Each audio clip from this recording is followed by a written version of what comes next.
എവിടായിരുന്നു വിശ്വാ നീ? കേസ് തീർക്കാൻ വേണ്ടി 3 ഞാൻ കാശ് കൊടുത്തു. അത് ഇന്നലെ രാത്രി ആരോ മോട്ടിച്ചോണ്ട് പോയത്രേ. ഇവനെ കൊണ്ട് ഞാൻ തോറ്റു കുമാർ സാബ്. നിങ്ങളോട് എന്തിനാ അവൻ കാശ് വാങ്ങിച്ചത്?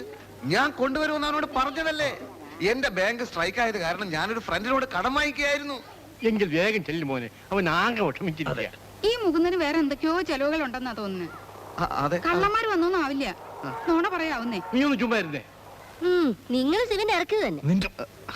കുമാർ സാബിന്റെ കാശ് ഞാൻ തരാം. ഈ അവസ്ഥയിൽ ആ പാവത്തിന് ഉപദ്രവിക്കണ്ട അല്ലേ? ഈ കാശ് തൽക്കാലം അവന് കൊടുക്കട്ടെ. ചെല്ലും മോനെ. എന്ത് സ്നേഹമുള്ള ചെക്കനാ. മുകുന്ദ, എന്നോട് ക്ഷമിക്കും മുകുന്ദ. നിന്നെ ഈ ഏടാകൂടത്തിലൊക്കെ ചാടിച്ചത് ഞാനാ. എങ്ങനെയാടാ രൂപ കളവ് പോയത്? കട്ടോണ്ട് പോയവൻ എങ്ങനാ കൊണ്ടുപോയെന്ന് എന്നോട് പറഞ്ഞില്ല. അതുകൊണ്ട് എനിക്ക് അറിയത്തില്ല. എല്ലാം കഴിഞ്ഞു. ഞാൻ എവിടേക്കെങ്കിലും പോവാ. ചങ്കിക്കൊള്ളുന്ന വർത്തമാനം പറയല്ലേ മുകുന്ദ. ചെങ്കൽപ്പേട്ട എന്ന് കൊണ്ടുവന്ന രൂപയാ. നിന്റെ മാനം കാക്കാൻ ഞാനുണ്ടടാ. ചെല്ലേ, വാ, ആ റാസ്കലിന് കൊണ്ടുപോയി കൊടുക്ക്. വിശ്വ, എഴുന്നേക്കടാ, വാ.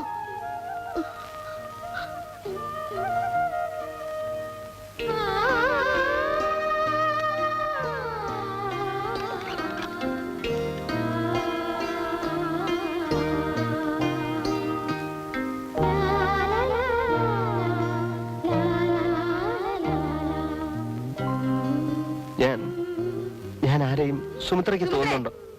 മതി സംസാരിച്ചത്, ഇവിടെ വാ.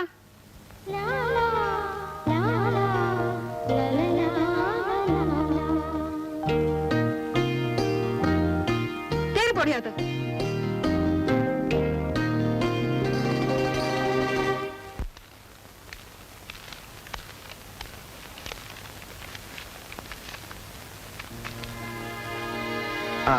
ഇതാണ് സാർ കൈക്കൂലി വിദഗ്ധൻ മുകുന്ദ കൃഷ്ണ കർത്ത. എനിക്ക് വിശ്വസിക്കാൻ കഴിയുന്നില്ല. സത്യമാണ് അമ്മാവ. സാർ പറഞ്ഞ ഇനി ഞാൻ ഇവനെ ഇടിക്കാം. വേണ്ട, ഇവനെന്റെ ഒരു അടുത്ത ബന്ധുവായി പോയി. മുകുന്ദ, എന്നാലും നീ ഇത്ര തരംതാണ ഒരുത്തനാണെന്ന് ഞാൻ അറിഞ്ഞിരുന്നെങ്കിൽ എന്റെ മോനെ കൊണ്ട് ഞാൻ നിന്റെ പെങ്ങളെ കെട്ടിക്കില്ലായിരുന്നു. പണവും പദവിയും ഒന്നും ഇല്ലെങ്കിലും മനുഷ്യനായാൽ ഒരു അന്തസ് വേണമടാ. മുകുന്ദകൃഷ്ണൻ ഇത് ചെയ്യുമെന്ന് ഞാൻ തീരെ പ്രതീക്ഷിച്ചല്ല. ഞാനും. പക്ഷേ അവന് ഒരു തവണ മാപ്പ് കൊടുത്തൂടെ സാർ? എന്റെ ഷോക്ക് ഇതുവരെ മാറിയിട്ടില്ല. I never expected him to do this. Mister Kumaran Nair cheque വാങ്ങിച്ചിട്ടുണ്ടായി. അത് നല്ല ക്വാളിറ്റി മെറ്റീരിയൽ കിട്ടാനായി പുള്ളിക്കാരൻ നേരിട്ട് ചൈനയിലേക്ക് പോയിരിക്കുകയാണ്. അതോ അയാളും പറ്റിപ്പാണോ? No no sir. ഇനിയിപ്പോ സാർ എന്നെ പോലും സംശയിക്കുന്ന മറ്റുണ്ടല്ലോ. No no no, never. ഏതായാലും ചൈനയിലേക്ക് ഞാൻ പെട്ടെന്ന് തന്നെ ഒരു ടെലക്സ് മെസ്സേജ് കൊടുത്തേക്കാം. അതാ നല്ലത്. Yes yes yes.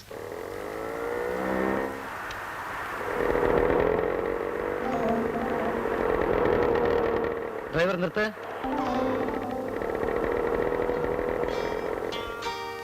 ഇനി ഞാൻ സാറിനോടൊരു സത്യം പറയട്ടെ. ആ കുമാരൻ നായർ നമ്മളെ ചതിച്ചത് തന്നെയാണ്. സാറിനോടത് പറയാൻ ധൈര്യമില്ലാത്തത് കൊണ്ട് ഇതുവരെ പറഞ്ഞില്ലെന്നേ ഉള്ളൂ. ആ കള്ള റാസ്കലിനെ ഒരു ദിവസം ഞാനും കണ്ടിരുന്നു.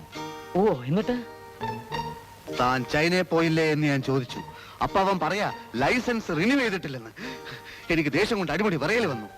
പിന്നെ എന്തിനു താൻ ചെക്ക് വാങ്ങിച്ചു എന്ന് ഞാൻ ചോദിച്ചു. അപ്പൊ അവൻ പറയാ ചെക്ക് മടക്കി തരാമെന്ന്. അങ്ങനെ പിറ്റേ ദിവസം ഞാൻ ഹോട്ടലിൽ ചെന്ന് നോക്കി. അപ്പോഴേക്കും ആ ഫ്രോഡ് ആ ഹോട്ടൽ വെക്കേറ്റ് ചെയ്ത് പോയി കഴിഞ്ഞിരുന്നു. വിടില്ല സാർ, ഞാൻ അവനെ വെറുതെ വിടില്ല. അല്ല, ഇയാള് പട്ടാളത്തിലാണോ? ആ വേഷത്തിലാണല്ലേ സ്കൂട്ടറിൽ കണ്ടത്? ആണോ? ഞാൻ കണ്ടപ്പോ പോലീസ് വേഷത്തിലാ. സംശയമില്ല സാർ. പല വേഷത്തിൽ നടക്കുന്ന ഒരു അന്തർദേശീയ തസ്കരനാണ് ഈ നയ വഞ്ചകൻ. ഞാൻ അവനെ വിശ്വസിച്ചു പോയി സാർ. അതിനുള്ള ശിക്ഷ സാർ എനിക്ക് താ. ഏയ് വിശ്വാസൻ, നിങ്ങൾ സമാധാനിക്ക്. അവനെ അകത്താക്കിയിട്ടേ ഉള്ളൂ ബാക്കി കാര്യം. ഞാൻ പോലീസ് വിവരം അറിയിക്കാം. തീർച്ചയായും ഇനി അതേ വഴിയുള്ളൂ. എന്ത് ചെയ്യും? ഈ ലോകം മുഴുവൻ കള്ളന്മാരാണല്ലേ സാർ? Hello, police station. ഓഹോ, മാറുവേഷം പോട്ട് നടക്കുകയാണവൻ. എങ്കിലവൻ ചില്ലറക്കാരനാകാൻ വഴിയില്ല. കർണാടക സ്റ്റേറ്റിൽ നിന്നും ഒരു പുതിയ റിപ്പർ തമിഴ്നാട്ടിൽ ഇറങ്ങിയതായി എനിക്ക് ഇൻഫർമേഷൻ ഉണ്ട്. അവനായിരിക്കും ഇവൻ. ഏയ്, റിപ്പർ ഒന്നും ആയിരിക്കില്ല. ആയിരിക്കും സാർ. ഏതായാലും നമുക്ക് ജാഗ്രത പാലിക്കാം. ഇനി അവൻ എവിടെ കണ്ടാലും ഉടൻ സാറിനെ വിവരം അറിയിക്കണം. പറ്റുമെങ്കിൽ വളരെ നയത്തിൽ എന്റെ ഇടയ്ക്ക് എത്തിച്ചാലും മതി. ഞാനോ? സാറിനെല്ലാം അവനെ കണ്ടാ അറിയൂ. ശരി, എന്റെ ഭാഗത്തുനിന്ന് എല്ലാ ശ്രമങ്ങളും നടത്താം. Okay, thank you.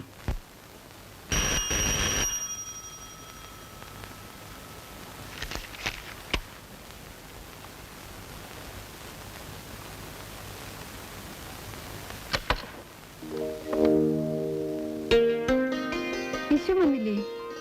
വന്നിട്ടില്ല. എന്താ?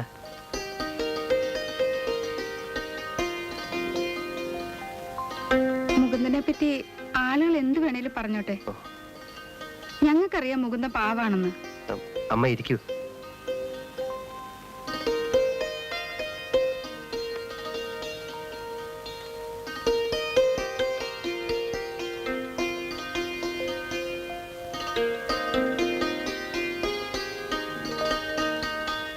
നീ ഇവിടെ താമസിക്കാൻ തുടങ്ങിയിട്ട് 7 കൊല്ലം കഴിഞ്ഞില്ലേ?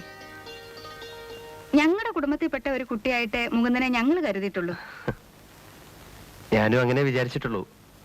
ഞങ്ങളുടെ കുടുംബസ്ഥിതി, ചുറ്റുപാട്, അല്ല മുകുന്ദൻ അറിഞ്ഞുകൂടാത്തതൊന്നും ഇല്ലല്ലോ. സുമിത്ര പ്രേഡിക്കിന് തോറ്റ പിന്നെ പഠിച്ചില്ല. അവക്കിപ്പോ കല്യാണപ്രായമൊക്കെ ആയി. അവളെ കെട്ടിച്ചയച്ചാ പിന്നെ ഞങ്ങൾക്ക് രണ്ടാൾക്ക് സമാധാനമായിട്ട് എവിടെയെങ്കിലും ചുരുളാം. അതെ, മുകുന്ദനോട് ഈ കാര്യം ഒന്ന് പറയണമെന്ന് വിചാരിക്കാൻ തുടങ്ങിയിട്ട് കുറെ ദിവസമായി. അത് ഞാൻ അതിപ്പോ അമ്മയ്ക്ക് എന്നെ പറ്റി തെറ്റിദ്ധാരണ ഒന്നുമില്ലെന്ന് അറിഞ്ഞാല് എനിക്ക് വളരെ സന്തോഷമുണ്ട്. ഞാനൊരു ചായ ഇടാം. ഇനിയിപ്പോ കൂടുതൽ വൈകേണ്ട കാര്യമുണ്ടോ? നല്ല കാര്യങ്ങൾ വേഗം നടത്തണമെന്നാ മുതിർന്നവര് പറയാറ്. അതെ, ഇത് ഞാൻ അങ്ങോട്ട് പറയണമെന്ന് വിചാരിച്ചിരിക്കുകയായിരുന്നു. അമ്മയ്ക്ക് കൂടുതൽ ചായ അല്ല, ചായക്ക് പഞ്ചസാര കൂടുതൽ വേണോ? ഞങ്ങൾക്ക് മറ്റാരോടും ആലോചിക്കാൻ ഒന്നുമില്ല. അതെ, അതെനിക്കറിയാം. മുകുന്ദൻ തന്നെ മുൻകൈ എടുത്തത് നടത്തി തരണമെന്നേ എനിക്ക് പറയാനുള്ളൂ. നടത്തി തരാനോ? അതെ, നീയല്ലേ വിശ്വന്റെ കൂട്ടുകാരൻ, നീയല്ലേ നടത്തി തരേണ്ടത്. ഞങ്ങൾ അവനോടൊന്ന് സൂചിപ്പിച്ചു, അവനിഷ്ടാ.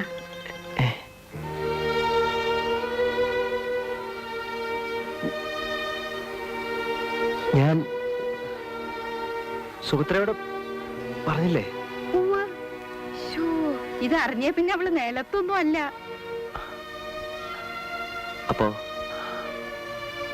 അപ്പൊ പിന്നെ ഒന്നും ആലോചിക്കണ്ടല്ലോ. പെണ്ണും ചെറുക്കനും പരസ്പരം ഇഷ്ടമായ പിന്നെ ഒരു പ്രശ്നമില്ലല്ലോ. നന്നായി. സുമിത്രയ്ക്ക് നന്നായി.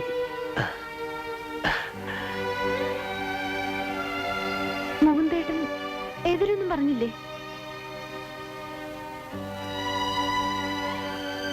നിന്റെ മനസ്സിലിരിപ്പ് എന്താണെന്നൊക്കെ എനിക്ക് മനസ്സിലാവുന്നുണ്ട്.